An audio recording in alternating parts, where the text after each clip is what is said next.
Llegamos hoy, amigo oyente, al capítulo 6 del libro de Daniel, y este capítulo es probablemente uno de los más conocidos de todo el libro de Daniel, como dijimos en nuestro programa anterior, porque en él se habla de Daniel cuando estuvo en el foso de los leones. Es un capítulo muy importante porque señala aquí lo último de la sección histórica de este libro de Daniel. En nuestro próximo programa, Dios mediante, vamos a considerar lo que dice el capítulo 7, y allí entraremos en la sección profética. Aquí tenemos profecía en esta parte también, y creemos que cada hecho histórico se menciona con ese propósito. Es para presentarnos un cuadro espiritual de aquello que es verdadero hoy y que será verdadero en el futuro. Veamos en primer lugar lo que dicen los 2 primeros versículos de este capítulo 6 de Daniel. Pareció bien a Darío constituir sobre el reino 120 sátrapas que gobernasen en todo el reino, y sobre ellos 3 gobernadores, de los cuales Daniel era uno, a quienes estos sátrapas diesen cuenta, para que el rey no fuese perjudicado. Continuamos avanzando históricamente en este libro.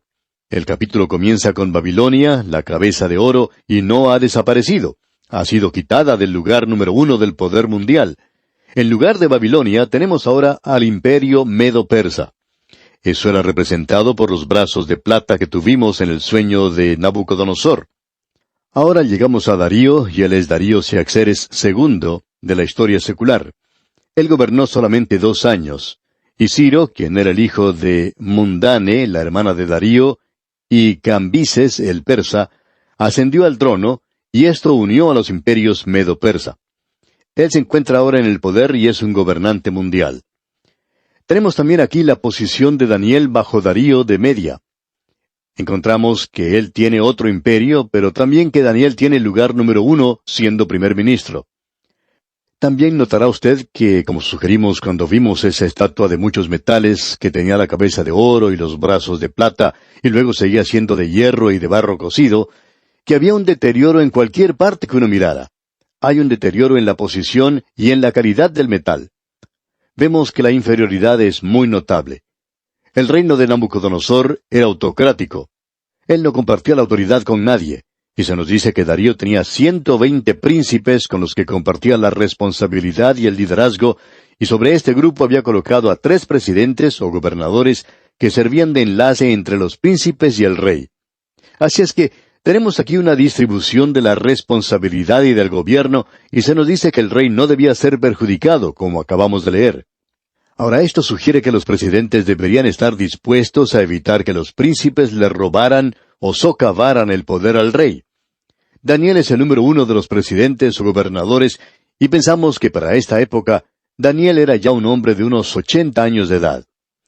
Ahora el versículo 3 de este capítulo 6 de Daniel nos dice, «Pero Daniel mismo era superior a estos sátrapas y gobernadores, porque había en él un espíritu superior, y el rey pensó en ponerlo sobre todo el reino».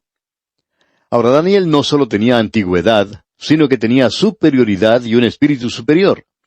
Esto indica que Daniel era un hombre lleno del espíritu.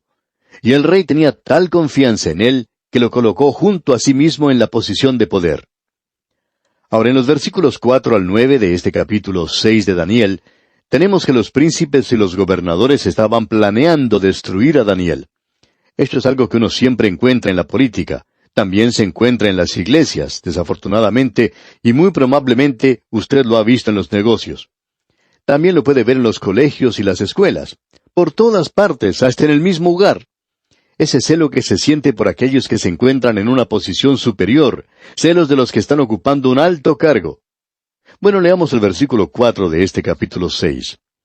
Entonces los gobernadores y sátrapas buscaban ocasión para acusar a Daniel en lo relacionado al reino, mas no podían hallar ocasión alguna o falta, porque él era fiel, y ningún vicio ni falta fue hallado en él. Hay una cosa que siempre sucede cuando uno se encuentra a sí mismo siendo el número 1 en cualquier posición, ya sea en la política o en la iglesia o aún en el hogar y el colegio. Usted va a ser la persona que será observada cuidadosamente por aquellos que sienten celos. Y si hay alguna falta en su vida, o si usted tiene un talón de Aquiles, pues la gente va a buscar y va a descubrir ese punto débil para ver si puede ser utilizado contra usted. Daniel, pues, tenía una vida muy destacada. Ellos no pudieron encontrar nada en el carácter de este hombre y tampoco en su pasado que pudieran utilizar contra él. Hay algunos políticos que desearían haber vivido de esta manera y tener una vida sin tacha. Y eso es cierto en toda la humanidad. Y hoy usted, si es un hijo de Dios, tiene que vivir de tal manera que cualquier acusación que se llegue a hacer contra usted sea algo completamente equivocado. Uno no puede evitar que la gente hable de uno, pero uno puede vivir de tal manera que lo que ellos digan sea mentira cuando están hablando contra uno. Eso es lo que se nos dice que debemos hacer como creyentes. El apóstol Pablo dice allá en su carta a los Filipenses capítulo 2 versículo 15, para que seáis irreprensibles y sencillos, hijos de Dios sin mancha en medio de una generación maligna y perversa, en medio de la cual resplandecéis como luminarias en el mundo. En el capítulo 24 del libro de los Hechos, versículo 16, leemos, y por esto procuro tener siempre una conciencia sin ofensa ante Dios y ante los hombres. Es decir, que Pablo podía acostarse por la noche y dormir, y no tener una conciencia que le molestara. Eso tiene que ser cierto en cada creyente. Y alguien ha dicho que una conciencia es algo que solo puede disfrutar un hombre bueno. Bien, veamos el versículo 5 ahora de este capítulo 6 de Daniel que estamos estudiando. Entonces dijeron aquellos hombres, no hallaremos contra este Daniel ocasión alguna para acusarle, si no la hallamos contra él en relación con la ley de su Dios. Daniel era diferente, y Dios había hecho a su pueblo diferente.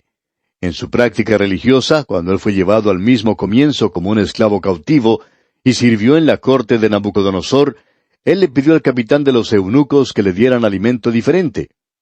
La vida de Daniel era diferente.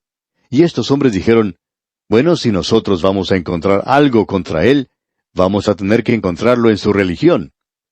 Y cuando ellos hablaban así, querían decir de algo de lo cual pudieran acusar a Daniel ante el rey. Así es que el único punto vulnerable en Daniel, según lo observaban los políticos, era su religión. Ellos sabían que Daniel era fiel a Dios, y que él dependía de Dios. Su vida de oración era algo muy conocido. Y es así que ahora ellos van a tener que provocar un conflicto entre la religión de Daniel y el rey. Y eso es lo que van a hacer. Leamos los versículos 6 y 7 ahora. Entonces estos gobernadores y sátrapas se juntaron delante del rey y le dijeron así, Rey Darío, para siempre vive.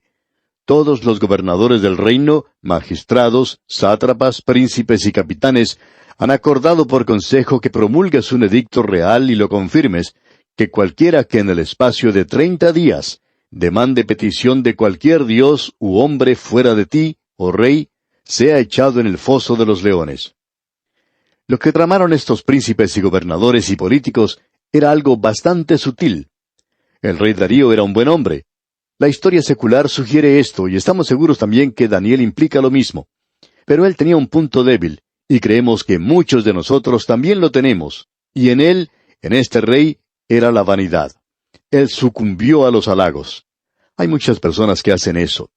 Pensamos que una de las tragedias hoy que tenemos como creyentes, especialmente creyentes ricos, es que solo dan a organizaciones donde ellos son halagados, donde la gente siempre habla bien de ellos. Cuando algo así sucede, pensamos que eso causa daño a la causa de Cristo. Cuando hay personas que se rebajan a tal punto de halagar a otra persona, y hay aquellos que también se rebajan al punto de escucharlos a ellos y obrar de esa manera. Hemos descubierto que nosotros no somos tan malos como piensan o dicen los enemigos que somos, ni tampoco somos tan buenos como los amigos nos dicen que somos. Así es que siempre existe un peligro cuando se usa demasiados halagos. Un profesor acostumbraba a decir a los estudiantes de un seminario, muchachos, no importa cuán malos predicadores sean, no importa cuál iglesia vayan a predicar, el Señor siempre tiene y tendrá alguna ancianita en ese lugar que vaya a ustedes a decirles cuán maravillosos son. Siempre habrá una de estas personas que luego que ustedes prediquen el peor de sus sermones, les dirá lo hermoso que han predicado. Siempre dicen lo mismo. Ahora es bonito tener personas así que lo animen a uno, pero jóvenes, hay que tener cuidado porque existe un peligro en eso. No le crean lo que dice. Simplemente no crean en los halagos. Hay cierto peligro si ustedes creen eso. Bien, esos políticos aquí halagaron al rey, y éste entonces accede a hacer lo que le pedían. Él pensó, bueno, esto es algo grandioso. Así es que él redactó un edicto y ellos construyeron una estatua del rey, y ahora él se está elevando a sí mismo a ocupar la posición de la deidad, ya que solo se puede orar al rey.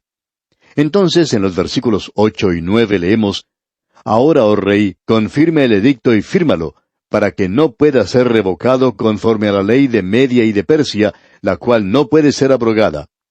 Firmó, pues, el rey Darío el edicto y la prohibición. Podemos ver aquí que él cedió a su debilidad. Y ahora se publica este decreto firmado por el rey y no puede ser cambiado. Es decir, que los medas y los persas no pueden cambiar una ley luego que ésta ha sido decretada. De modo que esto coloca a Daniel en una situación bastante apretada, bastante mala. Notemos ahora la oración de Daniel y las acusaciones de los gobernadores y los príncipes. Cuando Daniel supo que el edicto había sido firmado, entró en su casa y abiertas las ventanas de su cámara que daban hacia Jerusalén, se arrodillaba 3 veces al día, y oraba y daba gracias delante de su Dios, como lo solía hacer antes. Usted bien puede notar la reacción de Daniel a esta nueva ley. Él no haría algo tan audaz o insensato cuando abrió las ventanas. Él había estado haciendo esto por muchos años. Es decir, que él no retrocedió. Él no actuó de una manera cobarde ni comprometedora cerrando sus ventanas. Él simplemente continuó como de costumbre con su vida de oración. Y deseamos señalar aquí que él se arrodilló. Hay personas que preguntan, ¿cuál es la posición apropiada para la oración? Bueno, nosotros dudamos que esto sea lo importante. Fue Víctor Hugo quien dijo hace mucho tiempo que el alma se pone de rodillas muchas veces, a pesar de la posición en que se encuentra el cuerpo. Y creemos, amigo oyente, que eso es precisamente lo importante, la posición del espíritu del hombre. Pero si usted quiere una posición física, es arrodillado, y lo tenemos aquí entre nosotros.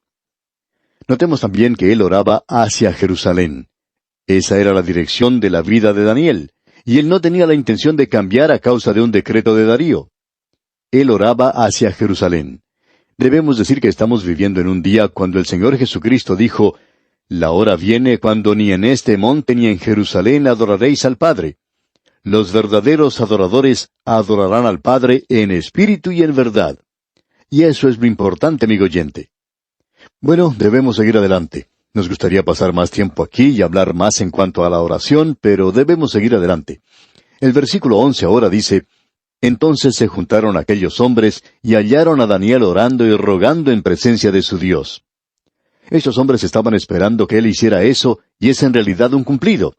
Ellos pensaban que este hombre iba a actuar según su reputación y que no iba a retroceder.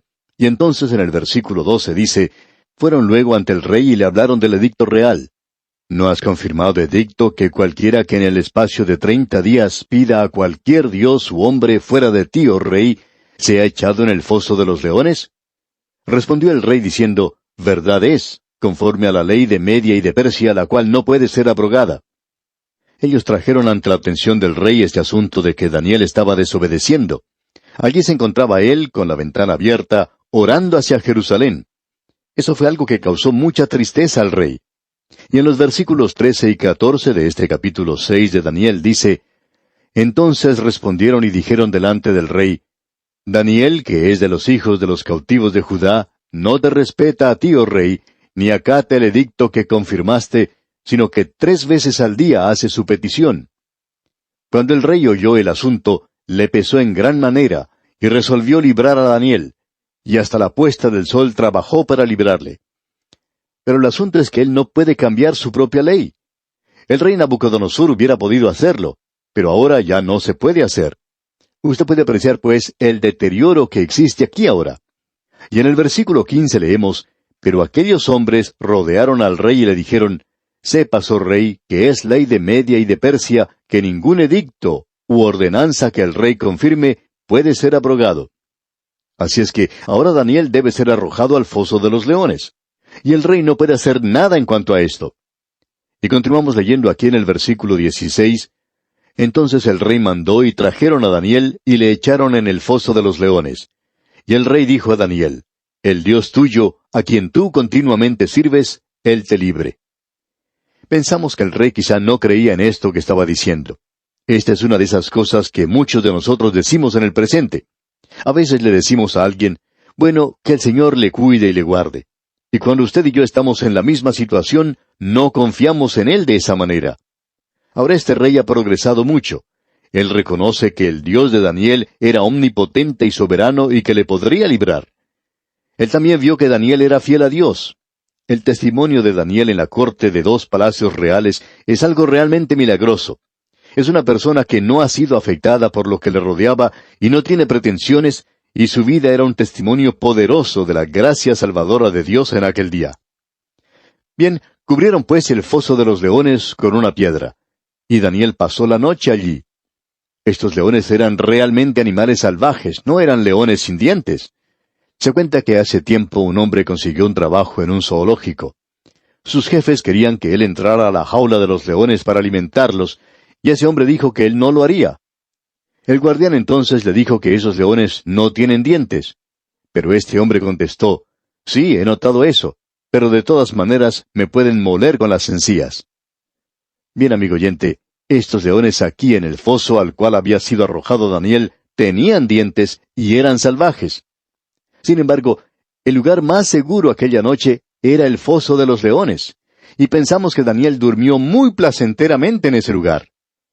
Lo interesante de todo esto es que el rey era quien estaba en peligro, mucho más que Daniel. Y ahora en el versículo 18 leemos, «Luego el rey se fue a su palacio y se acostó ayuno, ni instrumentos de música fueron traídos delante de él, y se le fue el sueño». Este hombre no pudo dormir preocupado por Daniel. Y continuamos leyendo en los versículos 19 y 20. El rey pues se levantó muy de mañana y fue apresuradamente al foso de los leones. Y acercándose al foso llamó a voces a Daniel con voz triste, y le dijo, «Daniel, siervo del Dios viviente, el Dios tuyo, a quien tú continuamente sirves, ¿te ha podido librar de los leones?» Bueno, nosotros no sabemos si el rey esperaba que Daniel le contestara, pero Daniel contestó. Y en el versículo 21 leemos, «Entonces Daniel respondió al rey, «Oh rey, vive para siempre». Y quizá le haya preguntado si había dormido bien. Y por supuesto el rey no había dormido muy bien. Sin embargo, Daniel sí que durmió placenteramente esa noche. Entonces en el versículo 23 leemos, «Entonces se alegró el rey en gran manera a causa de él, y mandó a sacar a Daniel del foso. Y fue Daniel sacado del foso, y ninguna lesión se halló en él, porque había confiado en su Dios». Y Dios recompensó la fidelidad de Daniel, librándole de los leones. Es hermoso. Este hombre tiene un testimonio de una fidelidad totalmente rendida a Dios.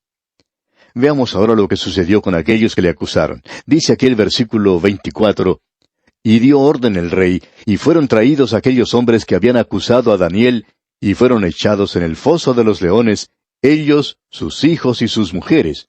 Y aún no habían llegado al fondo del foso cuando los leones se apoderaron de ellos y quebraron todos sus huesos». Amigo oyente, estos leones sí tenían dientes, sí podían atacar. Pero en el caso de Daniel, Dios había cerrado sus bocas. Y vemos luego que Daniel fue elevado a una posición muy alta en este reino. Y se nos dice en el último versículo 28 del capítulo 6 de Daniel, «Y este Daniel prosperó durante el reinado de Darío y durante el reinado de Ciro el persa. Y este es el hombre a quien Daniel guió al conocimiento del Dios vivo y verdadero». Este hombre Daniel es uno de los grandes hombres de la Escritura. Bien, amigo oyente, en nuestro próximo programa, Dios mediante, llegaremos a la parte profética de este libro de Daniel. Que Dios le bendiga en gran manera, es nuestra ferviente oración.